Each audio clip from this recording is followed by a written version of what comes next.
Hello, and welcome to It's a Fandom Thing. I'm your host, Erin Marlowe, and each week I'm joined by a panel of guests to discuss all things fandom and pop culture, primarily from a female perspective.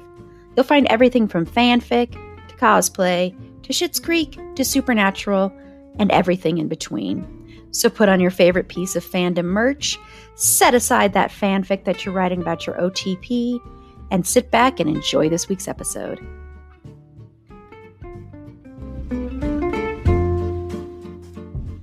Hi, everyone. It's Erin.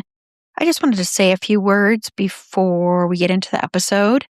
Of course, as everybody knows, there was, over the past weekend, another murder by ICE of Alex Preddy. That's the latest murder by ICE.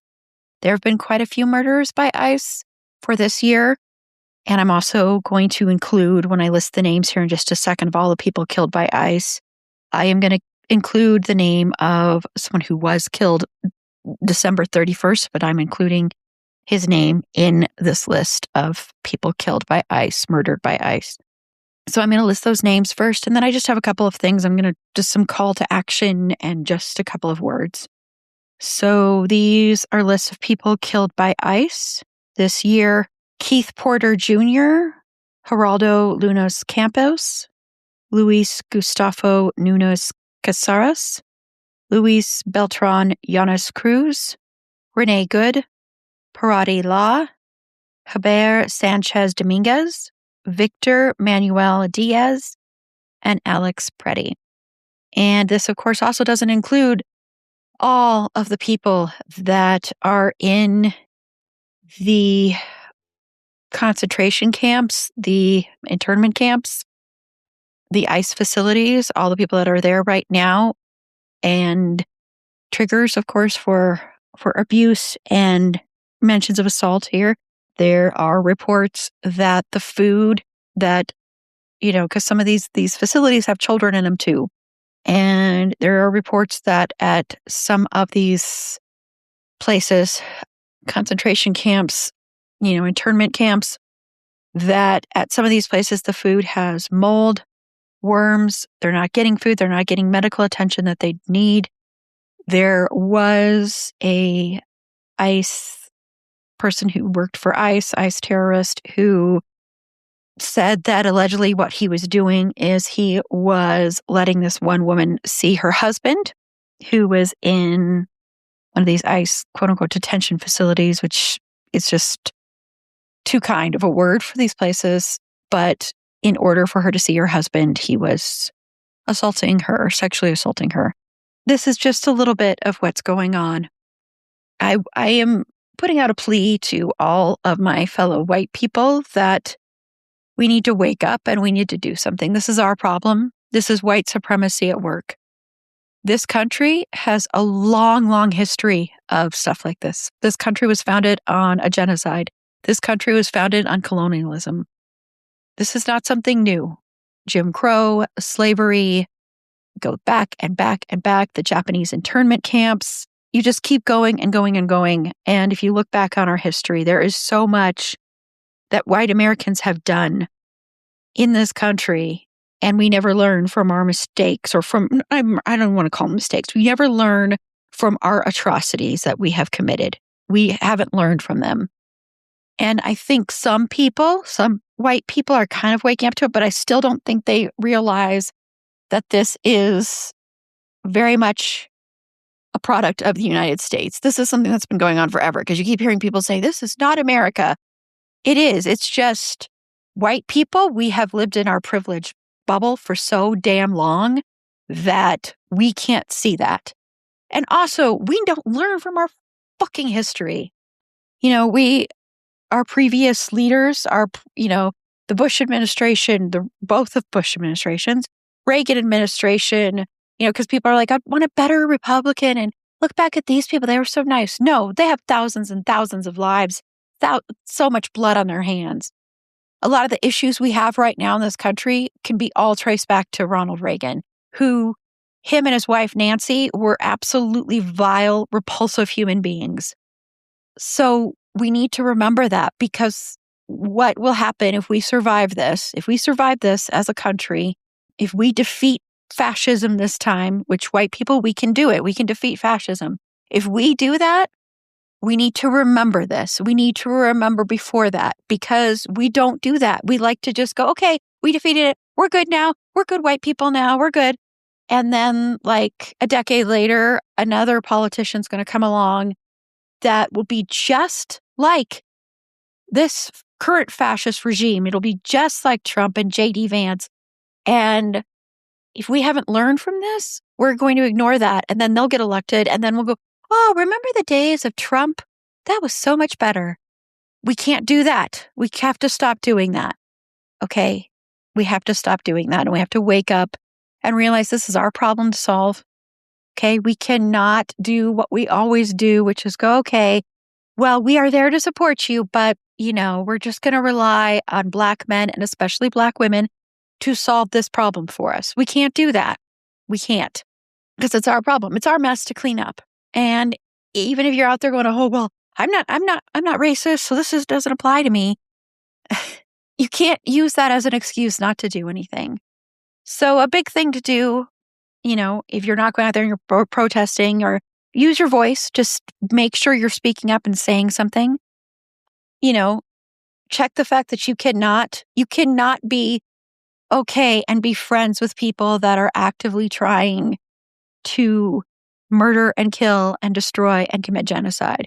So, you can't have a difference of quote unquote opinion. No, you should unfriend people and cut people out that your politics are different, because this is about people's lives. Okay. So no more of that kumbaya crap. Okay. Because it just doesn't work. You can make calls. Even if all of your representatives are Democrats are not like angels here, okay? Democrats have blood on their hands as well, okay? And a lot of them still want to fund ICE. And very few of them will say abolish ICE, which is what we need. We need to abolish ICE, okay? And also remember that just because we're focused on one branch of the government here or one, terrorist organization in ICE, it doesn't mean that we ignore the fact that there's still tons of police violence that has been going on for decades upon decades upon decades. So we still need to focus on that, ACAB, everything. But, you need to call your representatives, write your representatives. There is website 5calls.org. Go there. You put in your zip code, very handy. It'll give you the people so you don't have to Google for a long time. It will do that part for you. It'll even give you a script and you just call up. And yes, a lot of times you're going to get just their voicemail, because these people are, well, they're getting a lot of calls, but also I think they like to try to ignore everything. So leave a message. Keep calling. Keep calling. They work for us. Never forget. We have the power. They work for us. Okay. So, and we don't just call Republicans. We call Democrats too, because Democrats are part of the problem. They keep saying we need to do something. Yeah, they do need to do something. So do that. Use your voice again. Call out any kind of microaggressions or anything like that you see being, in person, online, wherever you see it, call it out. If you see like a family member of yours, a friend of yours saying something, call it out or point it out to them. That's how we help dismantle that. Learn, read, study, but do not ask Black women, Black men, or other people of color to do the work for you. Okay? They've done the work. It's on us to do the work. So do not ask somebody else to do any more free labor. Support Black women and Black men, creators, and other people of color. You could also become Patreon supporters of people, people that are already doing that work. So pay them for the work they're doing. But once again, like I said, don't ask people to do free labor for you. And then, try as much as you can. I know sometimes there are food deserts, so there might not be an opportunity like I've mentioned before. But, capitalism is a huge issue here. So if you're spending money, try and spend it with organizations that aren't actively funding ICE. So definitely do that. Once again, I said speak up. I know people are going to hate to hear this. This is a small little thing, but I'm putting this in here because our Friday episode is Heated Rivalry. And if you're watching Heated Rivalry and you love Heated Rivalry, you should not watch the Harry Potter series that's upcoming on HBO Max, because if you don't know, J.K. Rowling is a horrible, awful human being, and she's a transphobe. And so if you are wanting to be supportive of LGBTQIA plus individuals and that community, then you cannot watch Harry Potter. Sorry. I know. Hey, I have some stuff where, there is that whole thing of death of the author, but she's profiting off of it. So that is very different. She's going to make money off of this. So yeah. The other thing I want to mention really quickly is I'm seeing a lot of white crafts people wanting to make got hats and, resistance things, like going back to the pussy hat thing that happened. That's capitalism right there. And if you were going to do that, if you're going to make that, hand them out for free for people that are unhoused, to people out there protesting. If you are selling them, quote unquote, selling them, don't sell them for a profit. Have people donate to mutual aid and then show you a receipt, and then maybe they get something for free. But do not try to profit off of this. This is not white women. We are not going to crochet our ways out of white supremacy or crochet our way into being the good ally. So that's going on a lot. It's also just kind of disgusting, some of the stuff I have seen, so let's be conscious of that. And then I will just say, and I've posted this on social media, but for everybody out there, and I do believe in my heart that the majority of our listeners are not in favor of ICE or this current fascist regime. But I do want to just make it clear, if you support ICE, if you're in favor of this current fascist regime, if you are refusing to say anything because you don't want to get involved in politics or you don't want to make noise, then you are not somebody I want listening to my podcast. You're not welcome here. I don't want you to be in a space where my panelists are in as well, because that, to me, is harmful. And I don't want that. So you are not welcome. I don't care if you leave me 100,000 one-star reviews. I don't care. This is bigger than that. And so you are not welcome here. But again, unless you hate listen to this, I doubt most of our listeners are like that. But again, a reminder to you that if you support ICE, support this fascist regime, if you are I can't say anything because, politics, I'm not going to get involved in that, then you're not welcome. And once again, just a reminder, speak up. We're all learning. I'm learning. We all are going to stumble along the way. But if we're trying to do the work to dismantle white supremacy, that's the only way we are going to ever get out of this. And it's on us, white people, to do the hard work. So let's speak out. Let's talk. Let's write our reps. Let's call. And everybody says vote, which is important. I'm not saying don't. It's not important if we end up having an election. But it's important after you vote to still hold those leaders accountable, because they work for us, not the other way around. So just remember that. We hold their jobs in our hands. So let's try and remember that. And fuck ICE every single day, every single way. Fuck every single person in the world who supports ICE. Fuck them. Fuck everyone who thinks all the people that got murdered, that have been murdered so far by ICE, that they deserve it. Fuck you all. And also, no human being is illegal. So stop saying that, especially when we are on stolen land, white people. Okay. So let's stop that. Okay. Do not call people from other countries that have immigrated here. Do not call them aliens, because they're not aliens. They're human beings. So let's cut out that conversation, that talk as well. And then lastly, I do want to remind my fellow white people, don't use the phrase say her name or say his name if you are not talking about someone who is either a Black woman or a Black man. That phrase is very specifically for that. So please do not use the phrase say her name when you're talking about a victim who is white. Please don't use that. Just want to give you a little bit of, a reminder on that, because we don't want to hijack that phrase or we don't want to basically do what white people always do. So let's not do that. And thank you so much for listening to this. And thank you so much for those that are speaking out. My lovely, wonderful panelists. I love you all so much.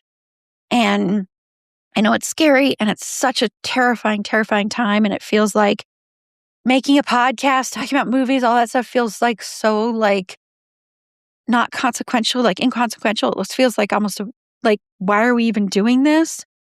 But I do hope part of this can bring some joy, because I think if we are just mired in despair, it will prevent us from actually doing the work. I truly, truly believe that.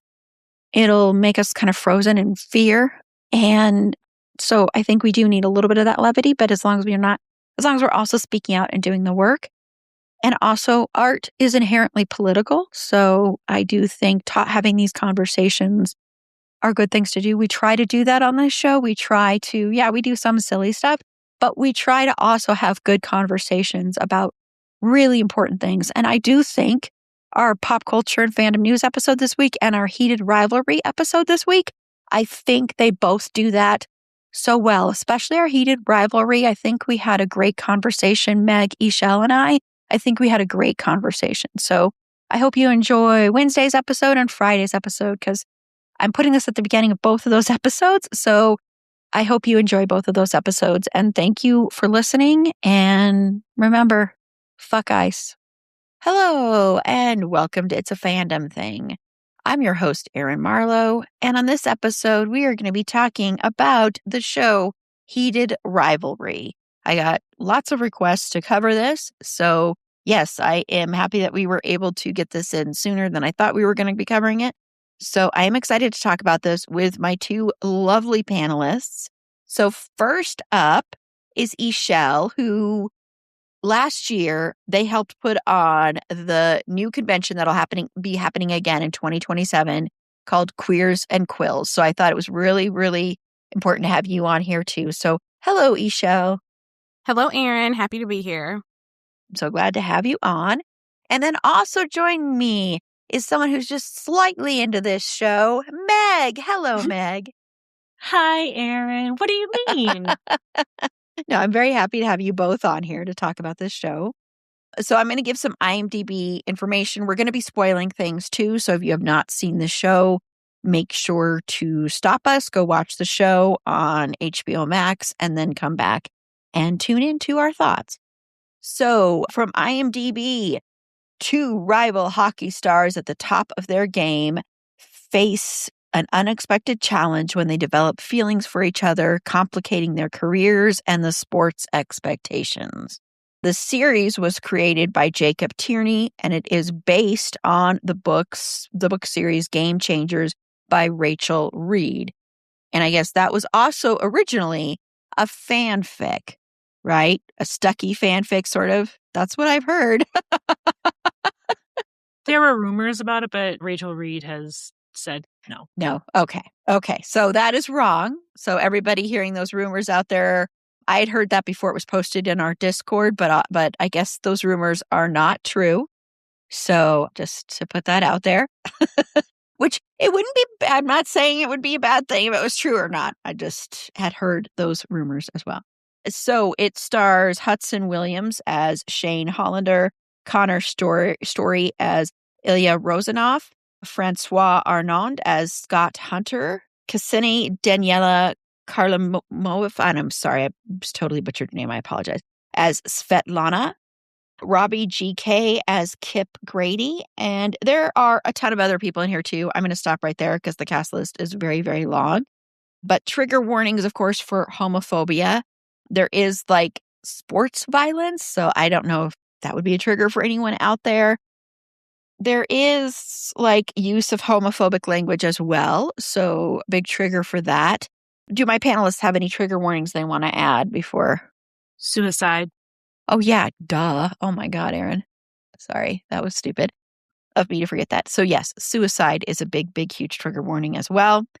And I think that's it. If there are more, I will definitely put them in the show notes, or I'll add a little thing at the beginning to put those triggers in there as well. So what I first want to start out with is I want to talk about your overall thoughts on the main love story. And I put in here, why does it work for you?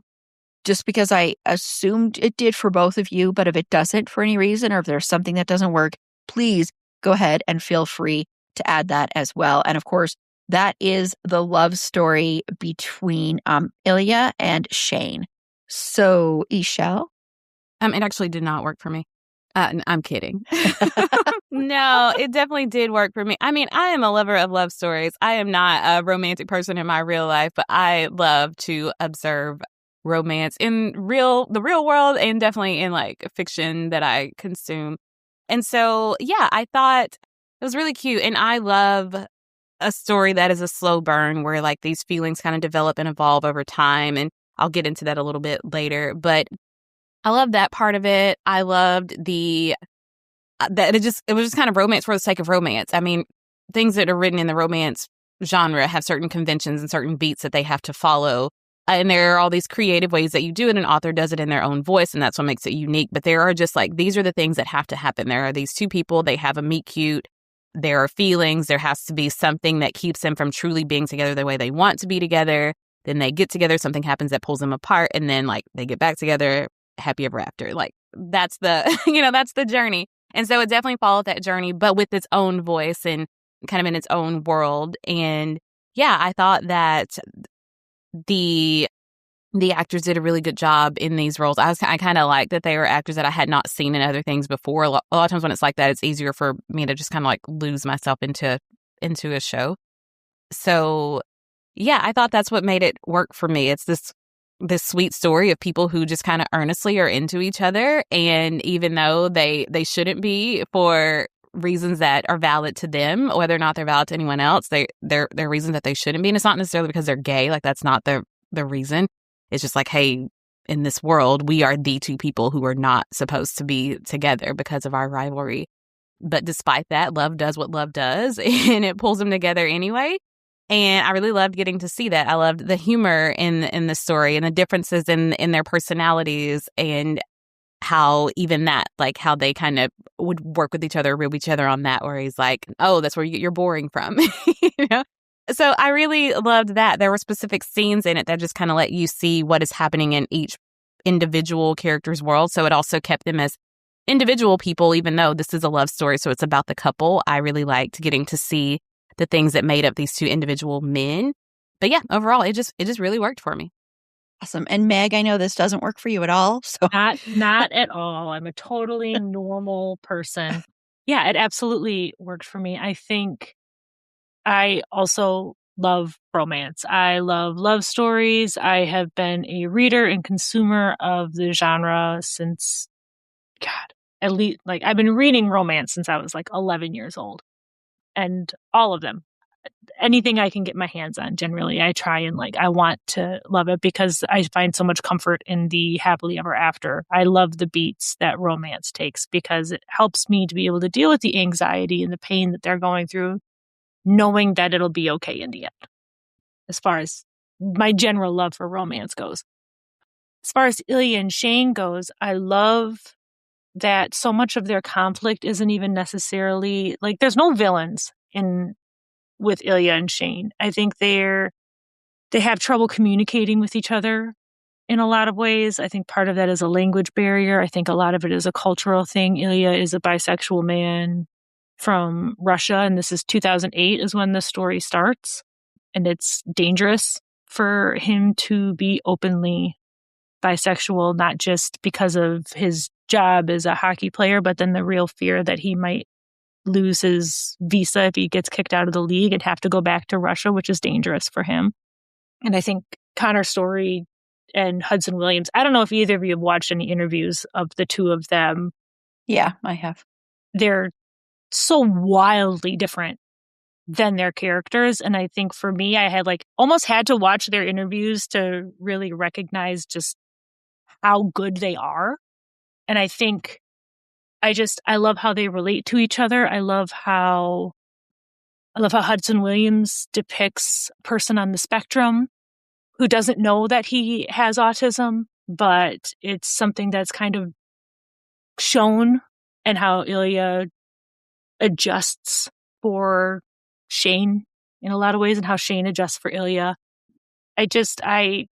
There's so many things I love. I love the pain and I love the angst because I know how it's going to end. I know that they're going to be okay.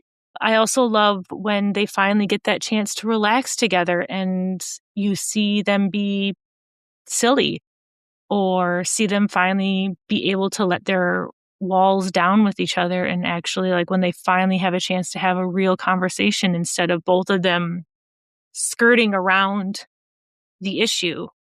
It works for me. I could just keep talking forever and ever and ever about it. So I'm going to pause for now, but I just do. I think it's a really beautiful story. I appreciate that the show expects its viewers to pay attention.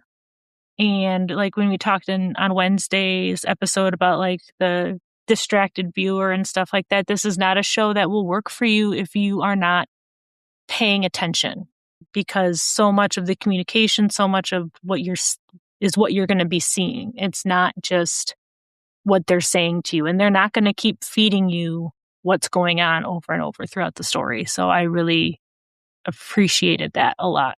And I'm not going to talk too much about this because I know how much both of you love this. So I don't want to rain on anyone's parade, but I do want to say I did not enjoy this. The first couple of episodes was not on board this romance at all. I will be quite honest. I didn't see the chemistry. It just looked like two people just being kind of fuck buddies. And that was kind of it. I didn't get on board with this at all. It felt I couldn't connect to it. The third episode, which is two other characters, I was all on board with that.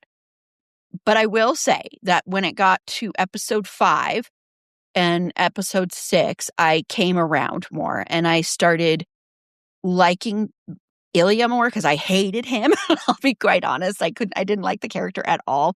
So it took me a bit to really jump aboard this, but I don't want to harp on that too much because I know how much you two love it. And I don't want to spend a podcast, saying stuff about something that you love that I wasn't as big of a fan of. But like I said, when I got to episode 5 and 6, I changed my tune a lot and I connected more with the story, and I did appreciate their connection more because there was more communication, more talking, it was a little bit slower.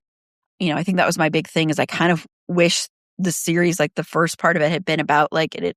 And granted, I haven't read the books, so I can't say, but I wanted more like slowing down and not just jumping, ahead so much. That was hard for me. So that's just kind of where I came from with this. And I don't know if maybe if I had read the books, it would have been a little bit different for me with those first couple of episodes. I don't know. But when Ilya's dad dies, and then when he's in Russia, and when he has that phone conversation with Shane, and Shane is like, just talk to me in Russian, and so I won't know what you're saying. And I have to say that was the moment that really changed me and flipped me, because that is a beautiful, beautiful scene, because it's someone who is so afraid of letting their walls down at all, letting their walls down, but in a safe way for them, because they don't feel comfortable yet, saying that where Shane could understand. They don't feel comfortable yet letting Shane know who they really are. And so doing that in their language and where they know Shane won't be able to decipher everything they're saying, but will be there for them. I thought that was a really beautiful moment, and that changed me. And then I really do love the final episode. I appreciate that Shane's parents weren't assholes, and that felt realistic to a degree. There were some things about that felt a little bit rushed to me, but I appreciate that we didn't have to see a lot of pain. I appreciated that there are too many queer love stories that are just about pain. And so I appreciated that fact. And so it was one that grew on me, and I came to appreciate mainly starting in those later episodes of the series. And I will tune in for the second season to find out, more of this story and to see what happens now that they've taken sort of these steps to like acknowledging their real feelings for each other. I think it's pretty awesome actually that Ilya is the first one to say, I love you. And not just in Russian, but to say it to Shane. I think that's a huge step for someone who's completely shut off for protection reasons, and it makes sense if you lose a parent at such a young age, and especially lose your parent to suicide. That has to mess a lot with your views of yourself and the world and how safe it is or not so safe to let down those walls. And especially when you're dealing with also later on a dad that is sick and a brother that is a complete and total asshole. And so you're dealing with all that and still also trying to come to terms with your sexuality, and you are from a country where it is not okay. So I appreciated that I got to know more of that, and that for me, the love story grew into something that I could appreciate and acknowledge and recognize as a love story. So I will say that, because I was like, when I was watching this, I was like, oh man, I'm going to feel so bad if I don't like it.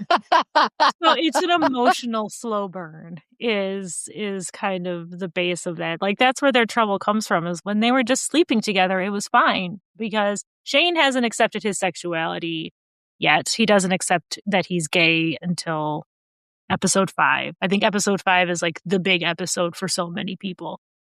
But Ilya has accepted it, that he's bisexual more, but and it's something you do learn a little bit more in the books just because you get to be in their headspace, that he uses it as a coping mechanism. Sex and hockey are like his coping with an abusive father, his mother committing suicide, and him never being able to actually acknowledge that it was suicide. Like, he talks about that a bit, that it was just like, it was an accident. It was an accident. And therapy is also not a big thing in Russia. Yeah. So I think, yeah, I don't know. I will defend Shane and Ilya until my dying breath. Well, that's why I didn't want to come right out with, yeah, you're all wrong, because you're not. That's just the way art is. Everybody has a different opinion on it. And I am glad, though, that I came around to it, because I think it would have been hard for me personally to be here, that I wouldn't want to be all negative. So I'm glad that like episode 5 and 6 really changed things for me and turned things around. I do think the actors are doing a fantastic job. I do want to make sure to note that and add that. I think they are doing a really, really good job. And yeah, they are completely different in interviews. So completely different than their characters. Yeah. So that also shows you what a great job they are doing. They're not just like playing themselves or whatever. So yeah. Okay. Well, I want to talk about the other characters. There are a lot of characters in here, but also the other relationships, because there is another gay relationship in this with Scott and Kip, which is in the 3rd episode, which is when I was like, I want the show to be about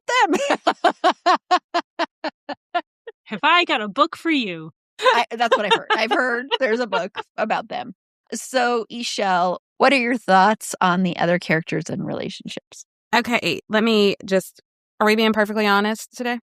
Yeah. Okay. No, this isn't going to go bad. And I do want to say, I personally feel like an adaptation should be able to stand on its own. I do think that this one does in a lot of ways. It's not, nothing's 100% perfect. So I do think it should not take having read the book to be able to understand parts of the show. But I do think you get a different appreciation from it if you've done that. For sure. But I have been a fan of these books for many years. But I say that to say, but I still had not read the first book. I have had it and I've read the others, but I, for whatever reason, had not read the first book just because I had heard things that, like, it wasn't the star that shone the brightest is what I had heard about the book. So I was always like, I'll come back to it. And then there's just like so many books to read. So I just never got back to it. Anyway, when we got to that 3rd episode, I was like, who are these people and what are we doing? I was like, where are Shane and Ilya? What is going on? But I will say, definitely by the end, probably by the midpoint, they had won me over on their story. Probably didn't even take me that long. That episode and that relationship was done more in like a Hallmarky Lifetime Christmas movie, cheesy kind of way. But lucky for them, I love Hallmark Lifetime Christmas cheesy movie things. So it did work for me. But I thought it was a very cute story. That's essentially the story of the book. I mean, there's a little bit left out, but that's essentially the story of the book that they kind of crammed into that 3rd episode. And then it, picks up later on episode, 5. But I thought it was also another cute story. And it's this other same thing where you have these people who meet each other, who are drawn to each other. Scott Hunter, what he actually needs is therapy because love bombing is not okay. But, he's just honest with who he is and where he is and what he wants. And I thought, we didn't get to like look at it a whole lot, but I think that's actually a really interesting story. This guy who's like, I want to be with you. I'm all in with you, but you're going to have to do it here in the safety of my own home. And Kip's like, okay, well, yeah, I want to be with you too, and I'm really enjoying this, but also like, but I'm not really getting to live a full life. And so I think that's a really good story to look at too, from that perspective of like having to hide and that sort of thing. So I really enjoyed their story and thought it was cute. I love their relationship. I overall enjoyed I just focused on those two other characters. But yeah, I thought that was a cute story as well, kind of sandwiched into the season. So that's the first book then in the series then. Okay. Because I had heard it was separate and I didn't understand. I didn't know that because I haven't read the book. So I will say to anyone listening, if you are like, I would love to check this series out, but I like audiobooks, do not. Really? Do not. I cannot stress enough. Do not listen to, at least, I haven't listened to the narrator for the last 3 books, but the first 3 books, do not listen to it. It is terrible. I got the audiobook for first, and I didn't read these books before I saw the show. I watched the show and then I decided to read the books. It was the worst narration I've ever seen. I at one point Googled, is Kip actually supposed to be Australian or some other, like, it was terrible. I listened to it at 2x speed because it was the only way I could tolerate this narrator making Kip and his dad sound like just complete oafs. And because he had no idea what a Brooklyn accent was. Rather than just not doing a Brooklyn accent, I'm gonna talk like this. It's terrible. Don't do it. Well, that's good to know. Don't waste your money. Just read it. They're really, really fast books to read. I read like 2 in a day because I am me. I really did. I enjoyed Scott and Kip's. It was much more of a traditional like rom-com arc. You know, it's like the meet cute. They don't have the angst. Like there's a little bit more in the book where it's just like there's some income imbalance and stuff that I am kind of glad. I'm glad they didn't really dig too much of, because I think we want this to just be like the happy big rom-com moment, and they get their big rom-com moment, and that's like the impetus for Shane and Ilya to actually reach for their own happiness. And I get frustrated. People are like, I don't even like episode 3. I don't ever watch episode 3. And I'm like, you can't have Shane and Ilya without Scott and Kip. It just won't happen. But Michelle talked a lot about them, and I agree with everything you're saying, especially with the love bombing. Again, it was worse in the book. But I also want to talk about the women in this series, because one of the things, as a woman watching it, I really loved and appreciate, none of these women were villainized. None of these women were bad. They were all loving and supportive friends and allies, and helping both Ilya and Shane kind of, and Kip. I can't forget Elena and Maria. I love them too. But like Rose and Svetlana are really like, I think they're just wonderful characters, and I wanted to talk about them. Kip's dad is the best. Like when he came home crying after the gala, and his dad's like, "Hey, buddy," and just go dad right there. And Shane's parents, I do love them.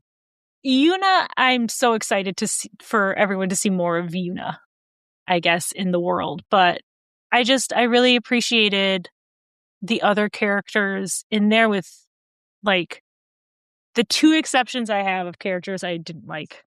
And I wrote them down. These are the 2 things that bothered me, and they're in episode 4. One was that bartender who wouldn't give Shane ginger ale. It made me so mad.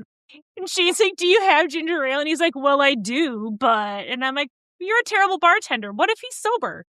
Like, yeah, just give him ginger ale." Like thematically, it works, because in that episode, the only way he only gets ginger ale symbolically from Ilya, so that works fine.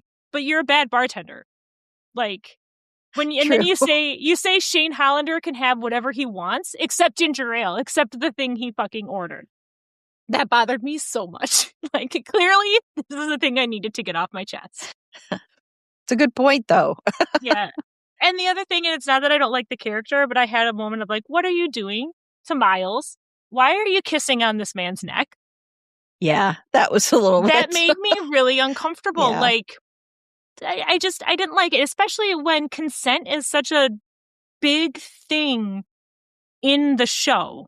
Like, consent is huge in the show. Like, we see Ilya like every step of the way with Shane and his pursuit of Shane, because Ilya's really the one with the pursuit. We see like always asking for consent, and those are just the two things that bothered me. I wasn't sure where in the timeline I could put these. I had to mention them. So like, characters, that works. But no, I really love the women in this show. I think they're really well done. Again, I really appreciate them not being the villains or them not being the obstacle that they have to overcome to be together. I agree a lot about the women, and Svetlana in particular, and the love and support she shows Ilya when she knows, she knows who he is. And I mean, she's definitely like his best friend and his biggest confidant and always has been. And I really appreciated that story because it was never shown like, like I kept waiting for like her or maybe even Rose to be written like, oh, I'm going to do like this thing of I'm going to out you, or I'm going to do like something publicly humiliating you, or I'm going to yell at you or scream at you. And neither of them ever do that. They're just, they love both of them. And so it's really nice to see that. And I think with Rose, when Rose is having that dinner with Shane and the way she approaches that of being very kind and gentle with him and never once being like, dang it, another one of my boyfriends is gay.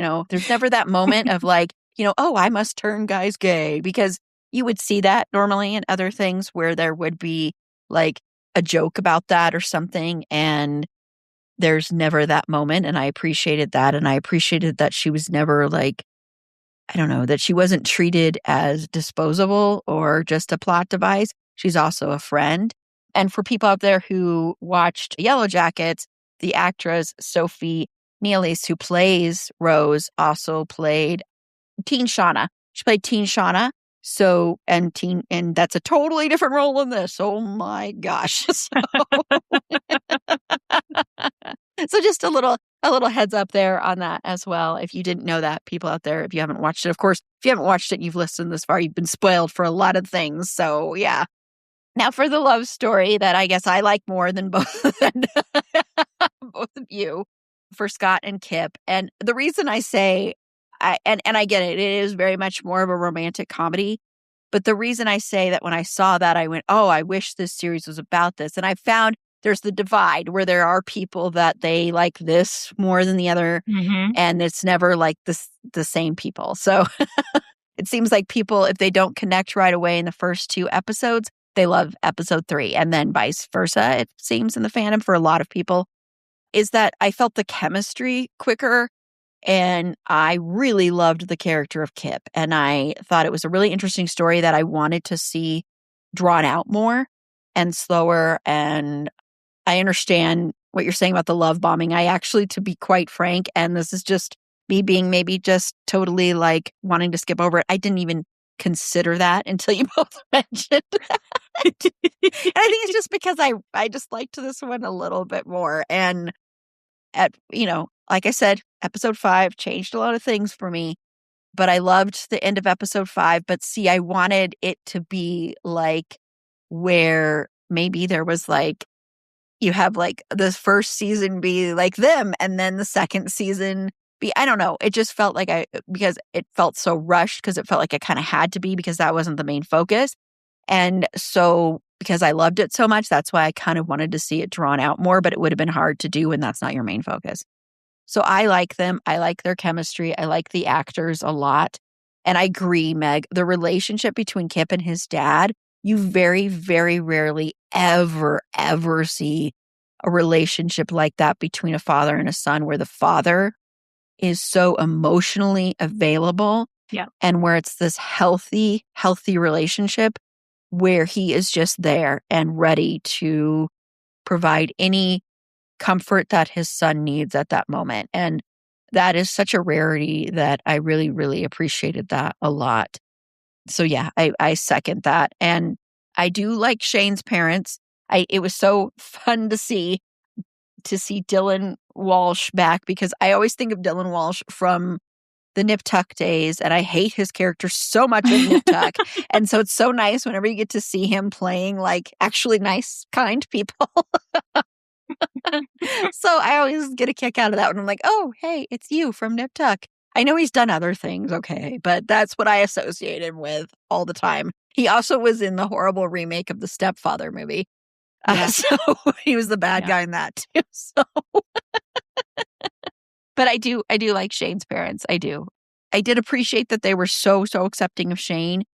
It felt that felt a little bit rushed to me too. I kind of wanted more of that, more of that, more of those scenes together. But I did appreciate that, and I do think it's funny when Ilya's like, "Well, this is where you get your boringness from your dad," and it is kind of true. His dad's a little bit more boring, quote unquote, from what you see. You don't really see much, but yeah. I also love at the table when he gives him the good Russian vodka. You see yeah. Ilya look at Shane like, I can't believe he said, you let me say this man is boring. Like, look at this taste in vodka. Like, I watched that scene at the table like so many times because I'm so emotionally invested, especially like in Ilya. Like I love Ilya. But I think to what you were saying with Kip and Scott, especially, like when I was watching it, I started watching when episode 3 came out live. Like I watched the first episodes and then I saw episode 3 come out live because I frankly had put off watching it. And I agreed. Like I was like, these two, like, and I think so much of that is that Scott is older. He's closer to my age than a couple of, because they're 17. Shane and Ilya are 17 when they meet in the beginning of the show. So I'm like, okay, this guy's a little bit older, a little bit more relatable. And it's not just them trying to figure stuff out. They're both more comfortable in their own skin. Kip is so much more comfortable in who he is than either Shane and Ilya. So it felt like we didn't have to go through a lot of that discovery and pain. And then the tuna melt scene happened and the episode 4 montage hit. And I was like, all right, back on Shane and Ilya, back on Holinoff. And I get it. If you are like liking one more than the other, it's could be kind of weird, or for some people, or jarring to have that in there. I'm not saying not for you two, but I'm just saying like I can understand sort of where that's coming from. But for me, I just like that was just like, to me, it was like, oh, this is the love story that I love. I love this love story, and I thought it was very cute. The meet cutes. I loved the meet cute, and everything like that was just adorable. And I really, really love Kip. I think that's a lot of where this is coming from. He's probably my favorite character in the whole show, I will say. I love him. He is so flippin' adorable. And yeah. Okay, well, we are going to take a quick break, though. And when we come back, I do think it's important, especially since none of us on this panel are gay men, to discuss some of the discourse surrounding the fact of, the fandom, the straight women in the fandom in particular. So we'll be right back. If you're anything like me, once the holidays are over, you might start feeling like you've got like a big spending hangover. The drinks, the holiday food, the gifts, it just all adds up. Luckily, Mint Mobile is here to help you cut back on overspending this January with 50% off unlimited premium wireless. Before I switched to Mint Mobile, I didn't have the high-speed data or the very reliable 5G network. In fact, I'd go like a couple blocks away and I'd lose my coverage. But now with Mint Mobile, I no longer have to worry about that. Plus, no more hidden charges on my phone bill. And with plans starting at $15 a month, you can see your phone bill cut in like half. I switched, and so should you. Mint Mobile's end-of-year sale is still going on, but only until the end of the month. So cut out big wireless's bloated plans and unnecessary monthly charges with 50% off 3, 6, or 12 months of unlimited. All plans come with high-speed data and unlimited talk and text, delivered on the nation's largest 5G network. Use your own phone with any Mint Mobile plan and bring your phone number along with all your existing contacts. This January, quit overspending on wireless with 50% off unlimited premium wireless. Plans start at $15 a month at mintmobile.com/fandom. That's mintmobile.com/fandom. Limited time offer, upfront payment of $45 for 3 months, $90 for 6 months, or $180 for 12-month plan required, $15 a month equivalent. Taxes and fees extra, initial plan term only. Greater than 50 gigabytes may slow when network is busy. Capable device required. Availability, speed, and coverage varies. See mintmobile.com. Okay, so there is, of course, some discourse with this because a huge portion of the most vocal part of the fandom at first, and people that were fans of the book series, which was written by a woman who is, from everything I've researched, I know there were rumors going around that she wasn't, but is a straight woman. Please correct me if I'm wrong on that, because I've seen that people are saying that's not true, that she's not. She's bisexual. Oh, because I see that was debunked on something else that I saw. So there's like tons of things for this that are totally wrong. I think it doesn't matter because she's not a gay man. It doesn't matter. It doesn't matter what she's gay or straight. I'm just saying Yeah. that's that's what people are saying, and then people are saying, well, that's not true. She's not bi. So I don't know. I thought she said that she and her husband are bisexual because somebody sent me a screenshot of his like Instagram thing, and it was like Rachel Reed's bisexual husband. Now, surely he's not doing that as a joke, but could be. Yeah. Well, I mean, and I mean, I don't know. That's just what I have read as both sides, and it seemed more clear that it wasn't that side. So anyway, this whole fandom has so much weird discourse around it right now. So, but the big thing is that there are a lot of straight women who are fans of this show, watching this show, and a lot of, in particular, gay men have said they felt very, very excluded from this fandom and actually not very welcome. And there is a story that allegedly there was a viewing party at a bar, and there were all these women there, and then a gay man showed up and he was asked to leave because the women didn't feel comfortable having a man there while they watched this. Now, most of what I've read is that this is probably true, but again, that's allegedly.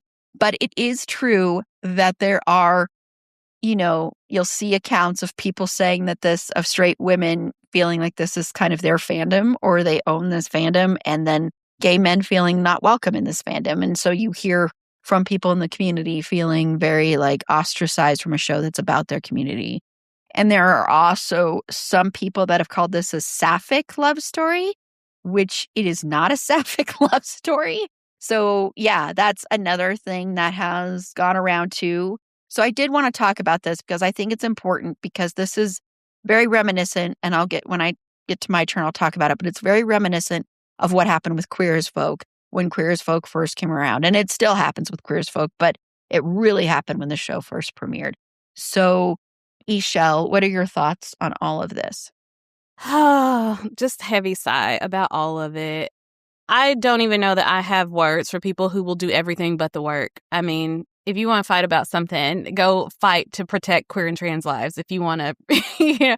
But I will say, and I'm going to be all over the place with this one. I'm just going to be upfront about that because I have to be a two sides to every coin kind of person. I wish I wasn't, but I am. And I don't mean to like in defense of them. I mean, like, I want to celebrate the success of this show, but I also want to talk about the reality of the state of things if you're a queer and trans person in the world. But anyway, okay, so with this, I know that this happens. I exist in the queer book space. I know that this happens, that men are often the ones left out of or Achillean romance. Achillean, so it's like it could be a trans man, a non-binary person, but someone in that relationship identifies as a man. And I know that happens. There are, and like all the time people are like, oh, you should read more romance written by men. They're like, well, where are they? I can't ever find them. Like, well, you're not looking very hard because I got shelves full of them, But the men, and definitely trans men and non-binary people, are often left out of the conversation and the party invites when it comes to things that are around romance. And And it's a very sad thing.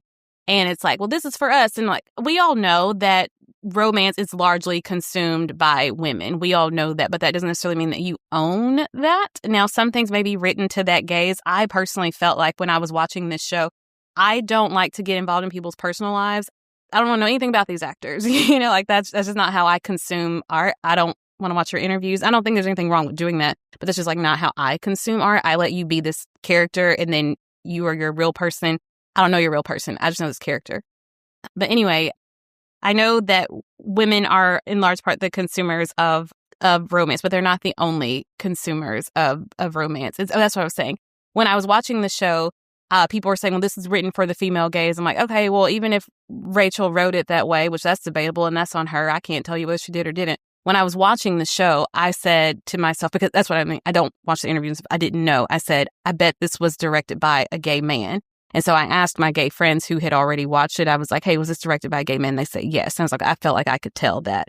And then I asked them if they felt like they could tell a difference. And they said yes. So anyway, the point is, it doesn't matter who it was written for. I think if you are trampling over a marginalized community to demand your right to access to that thing, when it's about that marginalized community, you were in the wrong no matter what. Even if that party was a by invite thing only and that guy really didn't have an invite to be there, even if it was made very clear on the thing, like this is only for people who identify as women, and he tried to go in there. If you are doing something on the back of a marginalized person and you exclude those marginalized people from that thing, you are still always in the wrong. It's kind of how I feel about that. And so I think it's very sad that they are left out of it. But I also know, like, and Erin, you'll go into this more because I did have this thought, but I didn't jot anything down to talk about it. But I do know that Queer as Folk was written by all men, and by and large, queer men, gay men. And they wrote it based on their experiences, and they wrote it basically kind of to themselves and to the community that they were part of. But women became the largest part of the consumer base for that show. And it was not written for women, but they were allowed to enjoy it. And they're like, oh, okay, cool. Y'all like the show. We did not expect that. We continue to be shocked by that. And so I think that's fine to consume art that is about, or a love story that is about a population that you do not belong to, but to trample on them and demand your access to it before them or in front of them. Again, I say that puts you always in the wrong, even if you're like, but I love this show and I'm promoting it and I'm making it popular. But if you're doing that at their expense, then I do not think that is okay. Oh, that was great. Thank you. So, Meg? Okay. I agree with everything Michelle said. Again, and this is not defending these women, because, like I said, just be normal. Art is for everybody, for one. There's no one, you don't deserve access above, like you said, a marginalized community. But I also feel like it's tough to ignore, again, I'm going to have a bad time saying this, how a lot of women tend to feel when something that, especially with the romance genre, this is what, obviously this is what we're talking about, the romance genre, book genre, movie genre, everything, that is fueled by women. It is 87% of the consumers of all romance are women, I think is what the statistic, I could be wrong about that, but it's an extremely high number of statistics for that. And I think what is happening in the social media space is there are, and again, not defending these women who think that this is made for us. This was made for us because the book was made for us and da-da-da. There's none of that, because that's just wrong. You are correct, Michelle. If you are stepping over a marginalized community, you're just wrong. I hate that there is some division that's happening between women and gay men on this. But I also feel like the timeline that I was seeing was the first 2 episodes came out, and there's a slew of queer men. I think Jordan Firstman comes out and just talks about how it's just gay porn. It's just this is just, I think they said, wine mom softcore porn. And I think that, and there was a lot of people on TikTok and stuff like that. This is, again, from what I was seeing, talking about how this is just like a way for women to, like bored housewives, to double click their mouse and fetishize gay men, which is a thing that happens. Absolutely. And at the same time, all of these think pieces are coming out like, why do women enjoy romance? And I'm like, well, the answer for that is in the title. Women enjoy romance. Full stop. Like, they enjoy romance. I consume all different kinds of romance. I don't care. I give me my love stories. So I feel like what happens is there's this confluence of women who are feeling like they're in a place that's denigrated. Like, romance has always been kind of like looked down on and shat on and always talked about not being real literature and stuff like that. And I think there are some women who feel a little upset by that. And then like episode 3 comes, and then episode 5 comes, and then it's art. And then everybody is talking about how wonderful it is. And then people get weird, women get weird and do all of this other stuff. I feel like there's just a disconnect here. I don't think, and I generally don't even want to give air to these women, these straight women who are doing this. I don't like blowing on this negativity because it's just not okay. It's not good. You can be in your feelings. And I think we talked about this a little bit, like sitting in your negative feelings and kind of working through your negative feelings. But if you're not one of these women who are being like gatekeeping and being gross, this isn't about you. You need to listen to what queer men are saying about their experiences and hear it and accept it and sit back and think, how could I possibly have contributed to this, or how can I help stem this?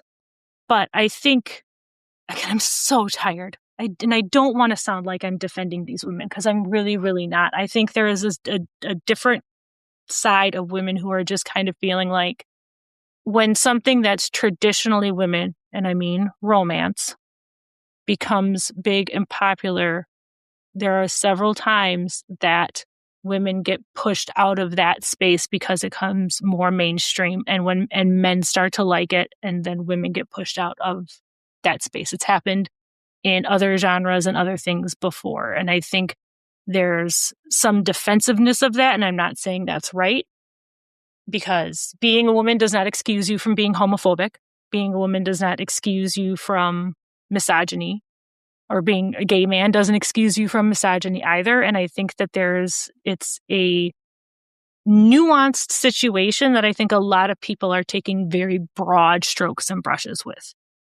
And again, I'm not defending them because they are wrong. These women are wrong. These women who are going to gay bars and wanting to look at guys make out, they're wrong. That's disgusting. That is fetishizing. That's not appreciating the art. That's not being an ally. That's gross. And if you are hearing from a marginalized community that they're not feeling safe in a show or in a community or in a fandom that's supposed to be about them, like, yes, the show would not exist without women because we're just so much more of a population than queer men. The demand was there, but it's not for just women. It's not about women. It is about queer men. It's directed and written by a queer man. And you don't get to say that it's not for them because you found it first. Like, I'm trying to, again, I'm on 2 hours sleep, y'all. And I have to make it so wildly clear I'm not defending these women. No, I get what you're saying. Yeah, I get what you're saying about women, to an extent. I know what you're trying to say, yeah. And I know that romance has always had to defend itself because people are like, oh, you don't really read. All you read is romance. Mm-hmm. It's not real reading or whatever. I know romance has always had to defend itself. I know that women are the majority of the consumer base. But this is not my question to us. This is my question to society at large. Are we willing to have the conversation about how misogyny might have played a part in that?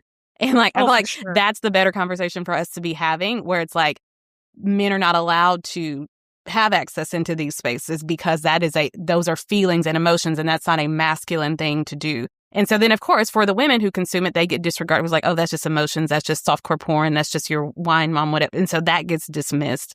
And so I think if we're not willing to have that conversation, then we're not going to get anywhere. But I will say that a gay man's allowed to have his opinion on which is what you said, Meg. Gay man's allowed to have his opinion. If he's like, I don't feel represented in this, or I feel like it was this, he's allowed to have that opinion. And that's just his one individual opinion. What I was more so speaking to was when they literally say, this isn't for you. When women are saying this isn't for you, this is for me. And that's what I have the problem with. And I completely agree with that. I think that's I'm sorry. And be that in this show, or I feel like it's not okay to only show up in the play areas for marginalized communities. So at the drag shows, at the gay bar, at the romance book, like if you're only showing up in those spaces, then you're probably not a safe person for that community of people, is what I will say. And for sure. And if your reaction to queer men enjoying a queer romance based on a book that you like is, you don't get to have this is for me, then you're not a safe person. That you're just not. And there's no amount of performing allyship that you can do that's going to make you a safe person. Full stop. That's exactly what I believe. And I think you're right. Like showing up in the play spaces, but not being there in the hard fights is not okay. And it is going on to fetishize. Oh my God, I'm too tired to speak.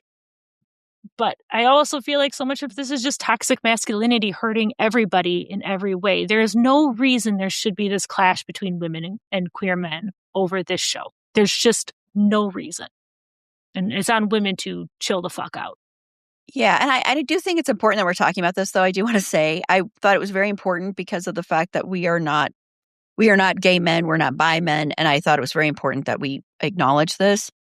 You know, the reason I say this is so reminiscent of Queer as Folk is because this is exactly what happened when Queer as Folk came out, including a lot of gay men hate Queer as Folk, and they hate Queer as Folk because they say the same thing, that it's basically just porn, and porn without a plot, and it is making us look bad, saying that all we're into is sex. And I totally acknowledge and respect all those opinions because I had a lot of gay male friends that when Queer as Folk was out, despised that show. For that very reason. I've also had a lot of queer men say, this is not for me. That show was not for me. I don't know anyone that was like that ever in real life. And I totally acknowledge that and respect that. And I think what happened with Queer as Folk was that really kicked off so much fetishizing of gay men because so many women watched that and would say, oh, now I get why so many men like watching women together. And that's a lot of what you would hear. So it was a lot of that. And it was from people that probably had nobody in their lives that was like a gay man, bi, anyone who was queer, anyone in their life, honestly. And I will say, you know, what's so interesting to me is Heated Rivalry would blush at how explicit Queer as Folk was. This is nothing. And so people would totally blush at that because this is actually pretty tame compared to Queer as Folk. And Queer as Folk wasn't written intendedly for the straight audience, but I know that the creators welcomed that and were fine with that. And everybody can consume art, but when you are consuming art that is about a marginalized community that you're not part of, and you don't want that marginalized community to have an opinion on it, or you don't want to listen to it, or you don't think they should be in that space, then you are being homophobic. Quite frankly, you are being homophobic. And I know a lot of men, a lot of queer men have commented that they have women, you know, going into bars now and saying, can you two just make out for me? Or there's the long, long debate about how many women have their bachelorette parties at gay bars and how that feels very, very invasive for people in the community. And of course, with drag shows too. So it's not that you can't consume the art. It's that you have to responsibly consume the art and check yourself and check your privilege. Because yes, misogyny, of course, is part of it. And yes, I totally agree with what you're saying, Meg, where, you know, the romance genre, and I know you commented on it too, Ishel, but the romance genre has been looked down upon for decades and decades because it has been primarily thought of as a place for that women are the only people that consume it, which isn't true, of course, but that has been the vast majority of consumers for it. And so, of course, it's going to be looked down upon more because of misogyny and internalized misogyny and all of that. But it does bother me when you hear about people in the community being purposely left out or being told they don't understand it Yeah. When who Yeah. understands it better? I mean, so it's all valid critiques, but it is so amazing to me how I'm just like, gosh, if I could show all of you, this is the exact same conversations that were going on in 2000 when Queer as Folk came along. And Queer as Folk was something that really was so revolutionary. You had never seen anything like that on television in the United States because, of course, it's, a remake. But you hadn't seen anything like that in the United States up until that point.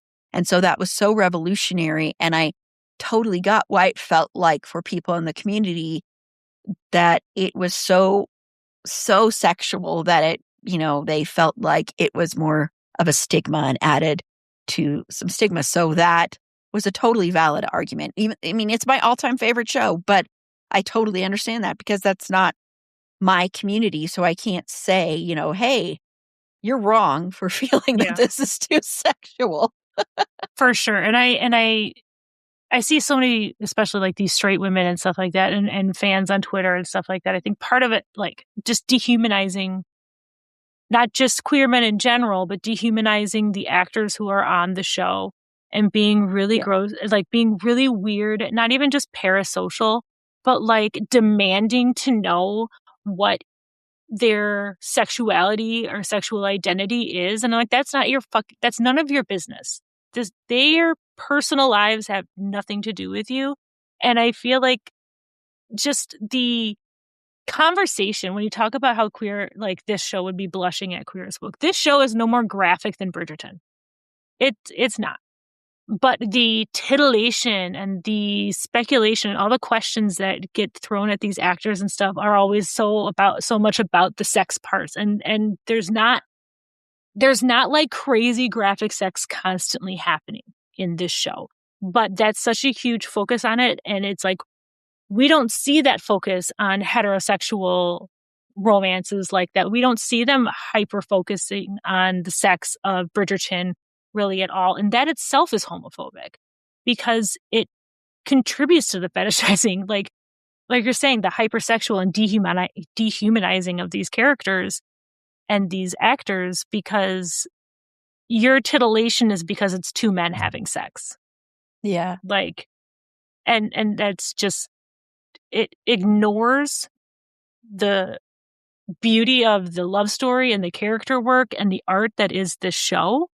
And I can't help, like, I feel like this country's shift to the right has contributed to a lot of this purity bullshit that people are going crazy about. But that's a whole different topic. Yeah. And we do, for time, I went off we're going to move on. We're going to move on. Sorry. For time. No, it's fine. We're going to move on for time, though. So we're going to move on to something positive. So this show has had a positive impact, though, for LGBTQIA plus athletes feeling seen and feeling safe enough to come out. We always say on this podcast that representation in art matters. And this is one of the reasons why. So, Ishel, do you have any thoughts on this or comments on this? I do. And I'm going to try to stay positive. I'm going to start positive. I think, we do get to see a little bit of like art imitating life or life imitating art. The whole Scott and Kip, that's what prompts Ilya to go to the cottage, him seeing them, the two of Shane and Ilya seeing Scott and Kip kiss on ice, after the game. And so, you get a little bit of art imitating life. I don't look into this stuff. I am like a old hermit or whatever. I try not to exist on the internet. I'm very like team cancel the internet. Even though I clearly don't want that because I would not have met you two wonderful people. Anyway, so I only know of 2 instances of former hockey players coming out who had been out in their private life, but coming out publicly. So I only know of 2 instances where it happened, but still that's not 0. And so, that's huge. But I think I heard that like the actor said something about getting like messages and DMs or whatever from other people. But I love that. I do love that. And I think that's really good. I don't know. I think I've been radicalized recently and I feel like representation does matter, but representation is more of an individual thing. And like, as far as like what's good rep, what's bad rep, that's a very individual determination that can be made. And I'm not going to speak to that one way or the other because I'm not a gay man or a bisexual man. So I'm not going to speak to whether I thought it was good rep or bad rep. but it still was representation. But I also don't feel like representation should be the goal. I feel like it should be a byproduct of the actual goal.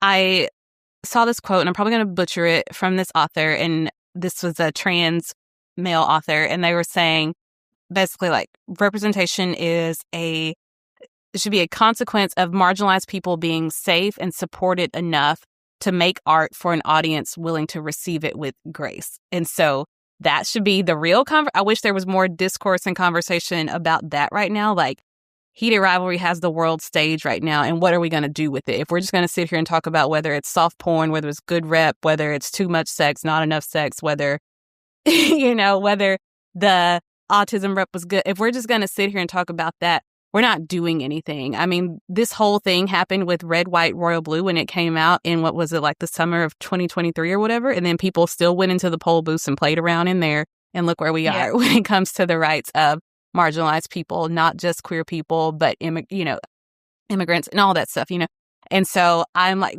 and so while I love that a show like this, I mean, I spent my night last night with 3 gay married couples. Like, those are the people who I do my day-to-day life. Every single day I do my life with those 6 gay men. And so like, before I even knew why, I've always been drawn to queer people, queer things, queer environments, queer spaces. I always have, and before I understood within myself why that was the case. And so it's just something that's always been very dear to me. And so while I love this, I love that we have this, that queer art has this stage right now. I'm just like, but what are we going to do with it? Are we just going to sit here and have conversations about who gets to come to the party, who doesn't? What was our favorite line? And yes, that, again, while I've said I'm a two sides to the coin kind of person, I love getting to talk about this show. I love being excited about it. I'm excited to watch it again. I'm excited to read the books again for the umpteenth time. And all of that stuff is beautiful, and that stuff is good. And it's okay if all you've got the spoons for right now is to just do that part. But if we're not doing anything else with it, what's it all for? What's it matter? I love that. And I do want to give a mention of Deku. Deku is a streaming platform that, I don't know if it's solely, but it's predominantly queer content. So if people are looking to consume more of that and support more of that, there are a whole lot of queer projects over on Deku. But yeah, I don't know. That's just kind of where I've been lately. It's like, that's why I'm so, I don't know if I'm angry about it, if I'm bored by it, but I'm just like, all this discourse around it, I'm like, for what? Like, what's the matter? Mm-hmm. What is this doing? Like, to talk about this and to expend all our energy on this. And again, I'm not seeing it, but I hear about it. To expend all our energy on these Twitter fights and Instagram fights and thread fights about what's the better story, or it's also meaningless and useless to me. Again, I love that it keeps the show in the front of people's minds and that it gives it the spotlight and all this attention. But if we're not doing anything with that, then I think we're really missing an opportunity. So I'm sorry to go negative. Again, I do want to highlight that I love the attention that it's getting. I love that anytime we get to see queer people win, especially get an HEA, I think it's an interesting conversation that it's typically the stories that have some form of trauma in it. I know that some people don't see any trauma in this, but some of the gay men that I've spoken to about this, what they see as a trauma is these have to be closeted people. And so that is a queer trauma. And so why is it that it's only the story? Even Red, White, and Royal Blue, there was trauma in that. They had to be closeted and they got outed. And so it's like, why is it only the stories of our trauma? Even when it's a romance, why is it only the stories of our trauma that are the ones that become most popular? But anyway, so again, I do love the success of the show. I love that people are feeling like that those, like I said, the only 2 men that I know about, and that people are messaging and whatnot. But I want us to focus on making it safe enough to where they're not only coming out in DMs, they're coming out actually publicly in the world. I want us to focus on making them feel safe to where we can get more representation because they are safe enough to create it. And there's an audience there for it when they create it. Mm-hmm. Well, so 2 professional athletes have recently come out, like in the past couple weeks or whatever. Jesse Kortum is a former NHL player. Not NHL player, I'm sorry. He's a former professional hockey player, but he didn't play in the NHL. And it's always, especially with hockey in particular, it's just so frustrating. AJ Ogilvy, who is an Australian professional basketball player, came out recently, and both of them said that the show helped them feel more confident. And I think the reception of the show helped. They said, this is me paraphrasing. Harrison Brown also is in the show, and he is he's a trans man who is a professional hockey player in the National Women's Hockey League. He's in the show. He plays one of Ilya's teammates, which I thought was exciting, and I'm glad that he got to, frankly, enjoy having some hockey time again because of all of the shit that's happening to people, to marginalized communities in this country and in this world. But the kind of stuff that I am seeing, because I am just chronically on Twitter, or not Twitter, Jesus Christ, TikTok. I'm never on Twitter anymore. I sent Erin the little TikTok that I saw because I've seen a lot of these kind of TikToks coming off, and it's basically people who are adults and they're just saying, this is the person, it's a picture of themselves. This is a person who watched Hated Rivalry, and you slide over to the next picture and it's them as a high school or college level athlete and saying, this is the person who needed something like Hated Rivalry. And there are thousands of them, and there are thousands of everyday people. And I think that's kind of where you can start to build that at the base. You can't build you can't build from the top down. I think there is a lot of stuff, and that's not saying that there's not so much work to do. But I think lately there's been so much focus on negativity about stuff that and there's so much to be upset about and hurt about and frustrated by, that I am just for my own sanity to be able to keep doing the work as a cishet white woman, I also enjoy seeing that joy, or seeing that feeling, seeing the people who are adults talking about, this is something that I wish I could have watched when I was 13 and made me feel a little bit more seen. And then there are responses to that kind of thing. And these are all anecdotal, of course, but there are 13-year-old kids right now watching it and seeing themselves and seeing that this could be okay. And it is our job, particularly, again, as a privileged person such as myself, to do everything we can to make that world a reality for everybody. And not just yay, look at these gay hockey players, and let's talk about how hot they are. Let's talk about their asses, and let's talk about how sexy it is. And let's have this be the moment for the next 6 weeks, and then forget all about it and go back to status quo. I think that we need to have moments to celebrate positivity in order to keep going. What both of you said is very important. And I think the reason I always say representation matters is for the people seeing themselves and seeing themselves positively portrayed, or seeing, and I know what you're saying, Ishel, especially with the trauma, because there is still the trauma that these two aren't out. I mean, they're out to Shane's parents, and that's pretty much it. I mean, yes, Svetlana and Rose, but that's pretty much it that they are out to. And so I understand that. And also there is a conversation to be had, which we're not going to have it today because of time, but there is a conversation also to be had about that. Most of these stories involve white men and especially not Black men. Yes, I know there is an Asian man in this one, but it is primarily dominated by white men get to have these stories. So that is a very, very good, that is another conversation that needs to be had.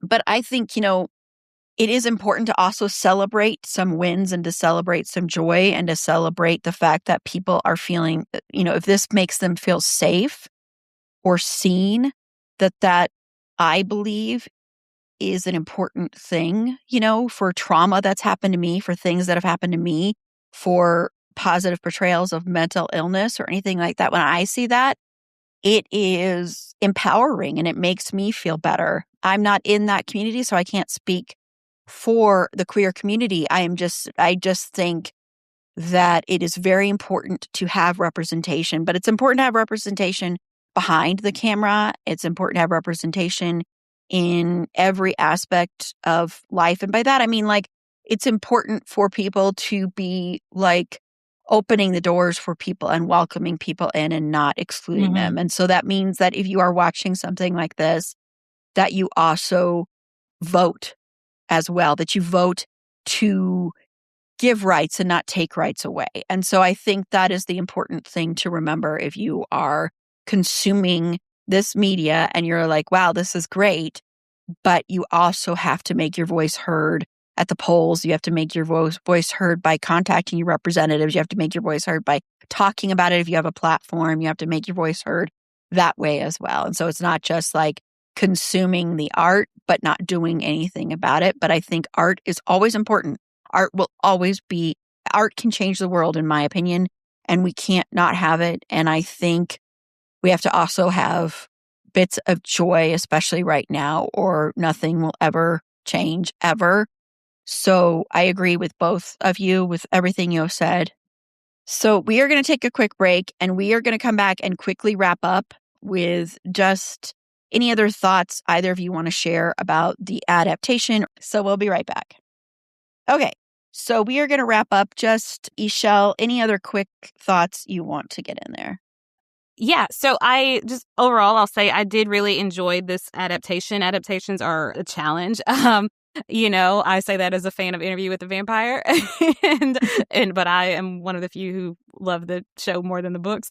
But for Interview with the Vampire, but I thought they did a good job with this adaptation. A lot of the dialogue is directly pulled from the books and put into the show, and which is kind of interesting. I was having a chat with a friend of mine, and she was like, "Is that part in the books?" And I was like, "Yes, literally right here. Look." And so I thought they did a very respectful adaptation. There were some things that were in the books that didn't make it over to the show, and I think the show would have benefited from having those things. But whatever, I think the show still, kind of stands as its own thing, and I did enjoy it. But yeah, I will say that I'm always a fan of more love stories on TV. We definitely need that, especially when they are exploring the other options of love that are not just kind of straight white heteronormative. So yeah, that's what I'll say. Awesome. So Meg. No, I thought it was a really good adaptation. I did come from seeing the show before reading the book, but I'm also a stickler for adaptations. I think the fleshing out and addition of Svetlana within the show versus the book was a really wonderful change. And I also think that scene with Shane and his mom in the last episode was another important change, and especially how that was framed of her apologizing and asking forgiveness rather than trying to equivocate her own creation of a environment that maybe isn't safe enough for her son to feel like he can come out earlier. And I'm really hoping that we get to see other characters from the Game Changers series, and I hope there's more than just one more season so we can kind of explore the myriad of different relationships that are a part of it. So awesome. I haven't read the book, so I can't say anything about this. Except for I'm just like Ishel with Interview with a Vampire. You can become a Patreon supporter today for as little as $3 a month and hear Ishel, Jen, and I talk about the series Interview with a Vampire. So thank you both for being here and sharing your thoughts. And I thought it was a very, very good conversation and an important conversation. And I think we should keep having these conversations and learn from each other. And remember, art is a way of healing and a way of changing the world. And talking about it is important too. And if you have a platform at all to talk about any kind of issues, I think it is your responsibility to talk about those issues. Yeah, so that is what I will leave it on. I will go ahead. We'll just go ahead and skip 6 Degrees of Finn, except for to say Dylan Walsh was in Nip Tuck, Ryan Murphy, Finn Whitrock. Boom. Ryan Murphy is someone that needs to be stopped. But anyway. Ryan Murphy, keep your hands off of the show. There's already, speaking of that, there's already someone that said, Ryan Murphy, do not come after Hudson Williams and Connor's story and make them serial killers. He's gonna. I'm sorry, Erin. He's gonna. Mm-hmm. I know. Don't do it, Connor. Don't do it, Hudson. Say no. That's why we've got to stop watching Ryan Murphy his new shows, because that's why they keep getting made. That show he made that is basically The Substance. So, yeah. Stay away. But thank you both. Really, I do appreciate you both being on here and talking about this. I thought it was good conversation, and I hope you both enjoyed the conversation as well. So thank you very much. So we're going to go ahead. We are actually going to close out. We're actually closing out early. I think it's because I pressured my two panelists. You scared us so much. So I'm going to go ahead and close out and have both of you say where you can be found. And then Ishelle, if you want to let everybody know a little bit more about Queers and Quills and then where they can go to find more information about that. Yeah, for sure. Thank you, Erin and Meg, for the conversation. It's really nice. But you can check out some of the work that we're doing. I will close with this. Let art compel you to action. Art can change the world, but not by itself. You've got to be compelled to action. So, yeah. But with that, speaking of being compelled to action because of art, Queers and Quills is a thing that exists because me and a small team of people are just lovers of love stories and want to be people who use that for good. Like, that's kind of our thing, is like, get something good, do something good is our mission. And so, like, the good that you're getting in this is like, hey, you got a good story, now do something good with that. And so Queers and Quills exists to unite people around queer joy, queer love, queer experiences. And it is centered on romance books. And so it's a weekend kind of devoted to celebrating that. But through that, we raise money. We were able to donate $12,000 last year to some different queer and trans causes. And we're hoping to be able to do more of that with the next event in 2027. You can find our website, queersandquills.com. And we're also on the socials. I personally am not, but but that platform does exist over there. Thank you. And I'll put the website in the show notes for everybody so you can just easily click over there. Blah. So, Meg. You can find me nowhere. But you can find me lurking on TikTok. Now, I've been taking a big step back from social media because I'm just finding it to be more negative than a positive influence in my life overall, and especially my fandom life. And I'm trying to kind of protect my own mental health so I can continue to do other things and to be helpful and use my privilege for good. But I'm sometimes on Blue Sky at Wisconsinac, very irregularly, but I'm there if you want to sit and squee with me about heated rivalry or any of the other stuff that I'm into.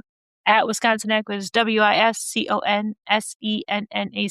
And I'm sorry, I'm just pooped. I'm so tired. I'm having trouble speaking. You don't have to apologize, Meg. Seriously, you don't have to apologize for that. So the anxiety says I do. I know. I understand. Believe me. I apologize for just like breathing. So I understand. Well, Fergie the dog, she is much too young to watch this. No, I'm just kidding. She watches horror. What am I talking about? Fergie the dog loves watching horror movies, Abbott Elementary, and yes, even true crime. And you could follow her on TikTok at Schroeder and Fergs. That's SCHROEDERANDFERGS. It's long, but it's worth it. To find all our past episodes, links to our social media, including our Discord server, which we and I try to cultivate a very welcome open space there. You can talk more about the television show, about books, movies, all of that stuff over there. You can talk about politics too. You can also see cute pet pictures. But I will ban you if you're not good or if you're marketing your AI to us. I had to do that recently. So no, you will be banned. If you are not a good person, I will know pretty quickly and I will ban you. But it is a safe place and you can find that on our website. It's a fandomthingpod.com. And while you're there, consider becoming a Patreon supporter today.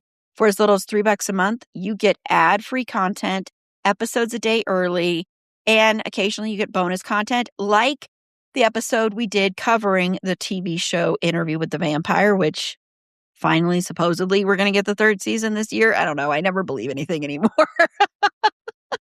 I know it's going to be released, and we've seen trailer. I don't know. So you can hear that. You can hear us talking about the movie Bottoms last year. You can hear us talking about tons and tons of other stuff there as well. And, you don't have to deal with the ads here and it's, you stick it to capitalism. So you can find the link to the Patreon on our website. It's a fandomthingpod.com under the support us tab or in the show notes. And next week, Tiff will be joining me to talk about Debbie Allen. So until next time, remember, it's a fandom thing. Black Lives Matter, stop Asian hate, and free Palestine.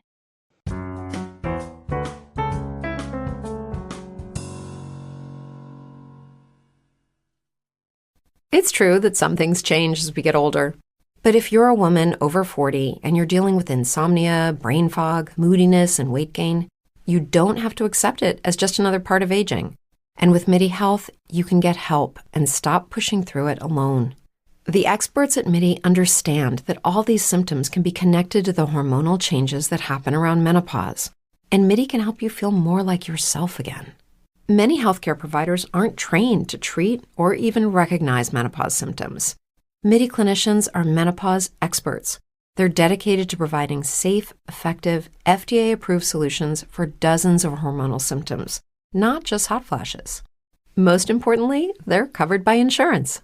91% of MIDI patients get relief from symptoms within just 2 months. You deserve to feel great. Book your virtual visit today at joinmidi.com. That's joinmidi.com.